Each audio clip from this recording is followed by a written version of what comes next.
When he's not working at Hunt's Oyster Bar, he's hunting down storms. He's Panama City's resident storm chaser and the focus of this week's Faces and Places of the Panhandle segment. Joseph Mandeville takes some of the most stunning pictures you may ever see. Many of them he sends to our meteorologists who share them with you, our viewers. And he says he's not afraid to put himself in harm's way to snap those photos either. He says one of the things he enjoys most is seeing what shows up on his camera, because what the naked eye can see and what the camera sees are two different things. When you see a flash of lightning and you think, oh, I just saw one bolt. Well, when you look at the picture on the screen, you notice there's 5, sometimes even 6 bolts, but you never saw it, you only saw one. That's what really gets me. Mandeville once sold some video to CNN of a water spout he shot coming out of the Gulf. We'll share that video with you tonight at 10, as well as some other severe weather pictures that will blow you away. No pun intended. His tools, his camera, and his car. His workplace, anywhere severe weather hits. In our latest edition of Faces and Places of the Panhandle, we introduce you to a man who not only chases storms, but his dreams as well. When most of us are inside, he's outside. It's an absolute passion. But it wasn't always that way. Lightning was one of the scariest things growing up.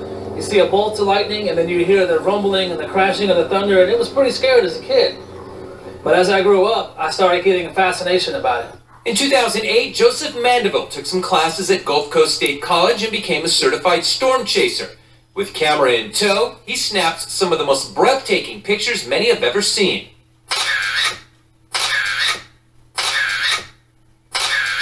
It makes me feel great.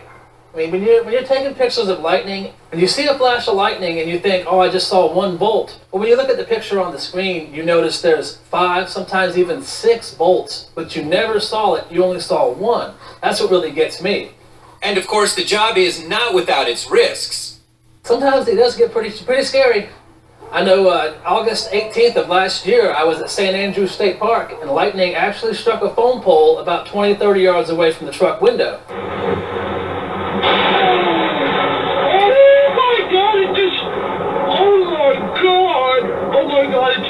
That phone pole in front of me on the camera.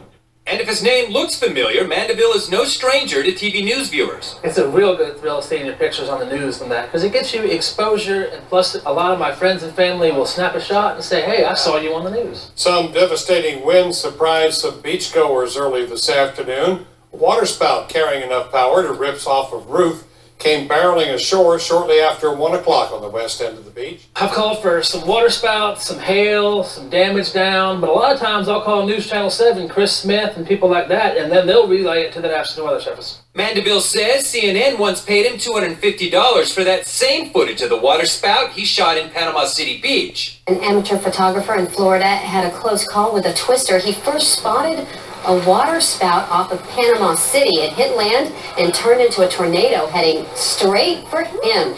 But don't expect Joseph to run. When the next storm hits and you're inside your home hunkering down, it's probably a good bet. Joseph Mandeville is outside chasing it down. I love it. I won't change anything about it.